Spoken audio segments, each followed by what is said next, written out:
Maintenant, on va passer à étudier le travail des forces de pression pour quelques transformations particulières d'un gaz parfait.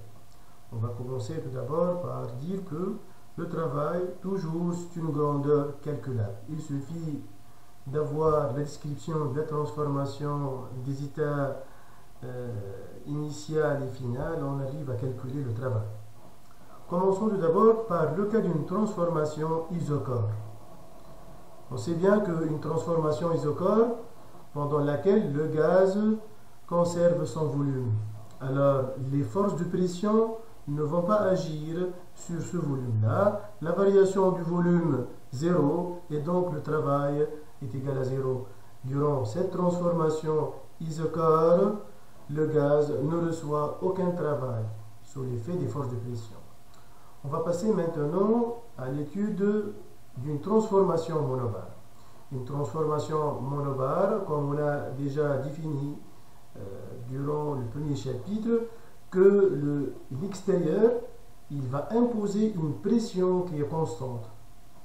Et donc, vu que le travail, c'est égal à moins l'intégrale de P extérieur fois dV, du volume initial au volume final, on arrive, vu que la pression elle est constante, donc on trouve que le travail c'était moins P extérieur fois le volume final moins le volume initial.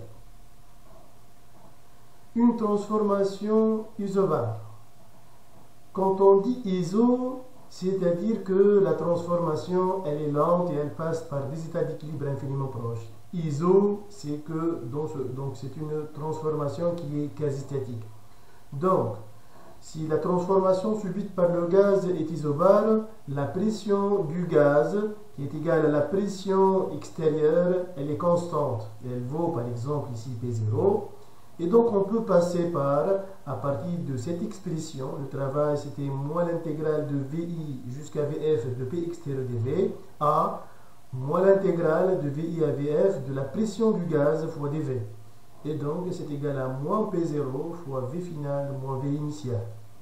Donc voici dans le diagramme de Clapeyron cette transformation et l'air ici, quand vous voyez les positifs, donc si elle va s'effectuer dans ce sens-là, le travail il est négatif. Durant une transformation isotherme, comme on a dit iso, c'est que la transformation elle est quasi statique.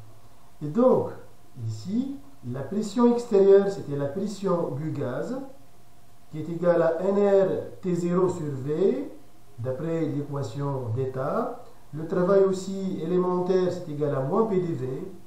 On aura finalement un travail élémentaire, c'est égal à moins nRT0 sur V fois dV. Comme vous voyez, c'est une fonction. Son intégrale de l'état initial et de l'état final nous donne que le travail, c'était nRT0 ln de V initial sur V final. Voici un exemple, là où le gaz il va subir une détente. On a fini maintenant donc l'étude du travail mécanique, on a vu les différents exemples. Maintenant on va passer à la deuxième forme de l'énergie, c'était la chaleur. La chaleur, c'est une forme microscopique de l'énergie. On va tout d'abord commencer par la définir. En fait, la chaleur, c'est une forme d'énergie qui va être transférée microscopiquement aux particules du système. Le système, lorsqu'il va échanger cette forme d'énergie avec l'extérieur, macroscopiquement, il est au repos. On ne peut pas voir comment se fait ce transfert d'énergie. En fait, sa manifestation, comme j'ai dit, que directement, elle va être échangée avec les particules qui forment le système. En effet, si notre système va recevoir de la chaleur, les particules deviennent trop excitées, elles deviennent plus agitées, et donc il se produit un désordre interne au niveau du système. Alors que si on va prélever de la chaleur du système, il va perdre de l'énergie, de la chaleur.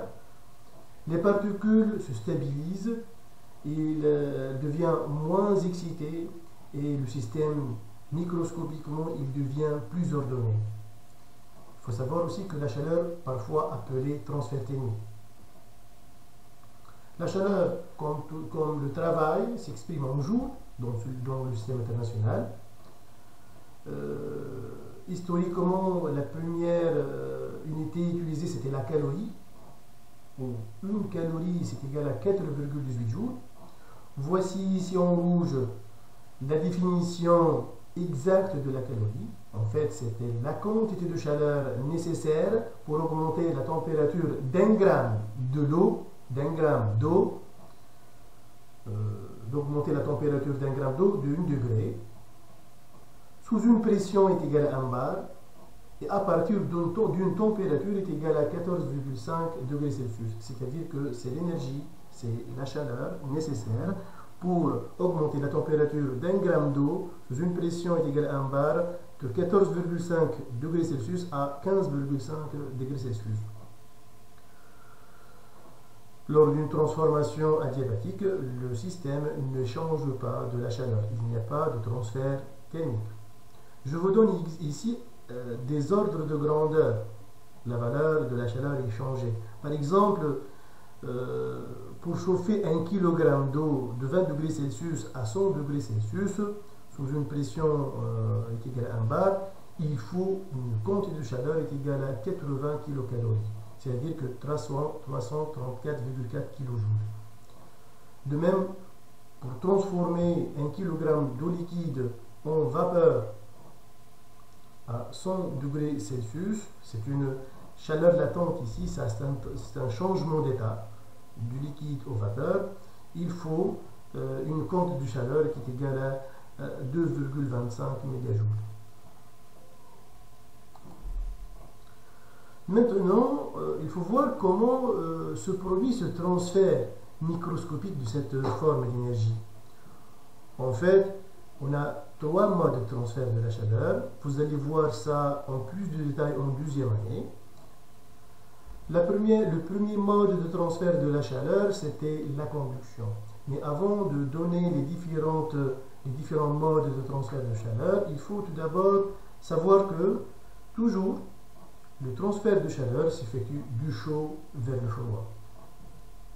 Par exemple, si au sein d'un même conducteur comme le béton ici, on a une zone chaude exposée au soleil, une zone froide à l'intérieur, par exemple pendant l'été, à travers ce béton, il y aura un transfert interne dans ce solide, c'était la conduction. Ce mode de transfert est assuré par les électrons libres de ce métal-là, et surtout par le mouvement, par la vibration des atomes qui constituent le réseau de ce solide-là. Et donc, quand le transfert s'effectue à l'intérieur des conducteurs thermiques dans les solides, il se produit alors une excitation des atomes qui sont initialement au repos. Il se produit aussi une excitation des électrons libres.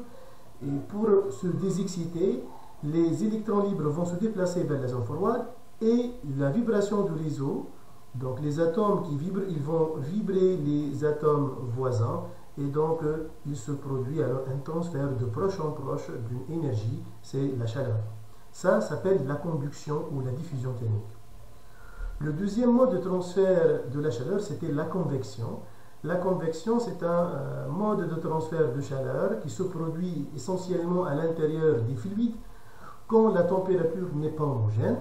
En fait, les zones chaudes du fluide, les particules fluides se mettent en mouvement de convection ou mouvement de rotation. Ce mouvement de rotation, donc les particules, quand elles vont se mettre en mouvement, elles vont se déplacer vers des zones froides, donc elles vont transporter alors de la chaleur vers les zones froides grâce à leur mouvement. Ce mouvement de convection nous permet de définir le deuxième mode de transfert, c'est la convection thermique. Comme ici, par exemple, sur le schéma ici, on a un transfert qui est conducto-convectif, c'est-à-dire lorsque un solide comme le béton ici, il est en contact avec un fluide, le fluide ici, il va échanger de la chaleur avec ce solide-là. par un mode qui s'appelle le transfert conducto-convectif. Vous allez le voir en détail. Donc la convection, je résume, c'est un mode de transfert de chaleur qui s'effectue grâce à un agent, ce sont les particules fluides. Et je finis par le troisième mode de transfert de la chaleur, c'était le rayonnement thermique. Le rayonnement thermique, c'est un mode de transfert de la chaleur qui s'effectue grâce à une onde électromagnétique. Le corps qui est chaud, les atomes de sa surface seront trop excités. Et cette excitation des atomes de surface va créer des dipôles électriques oscillants. Et un dipôle électrique oscillant, il va produire une onde électromagnétique par la suite. Vous allez voir ça en deuxième année aussi. Donc la production de cette onde, l'onde elle transporte de l'énergie. Et donc ce corps chaud, il va émettre une onde électromagnétique qui va arriver vers un autre corps. De la même façon, l'onde électromagnétique va exciter les atomes de surface du deuxième corps. Et donc cette excitation va se transformer alors, donc c'est un échange en fait de l'énergie. Voici alors les trois modes. Le premier mode assuré par les électrons et la vibration du réseau cristallin. Le deuxième mode, la convection assurée par les particules fluides. Et le troisième mode, c'est grâce à une onde électromagnétique que ce mode va être, que la chaleur va être transférée. Merci et à la prochaine vidéo.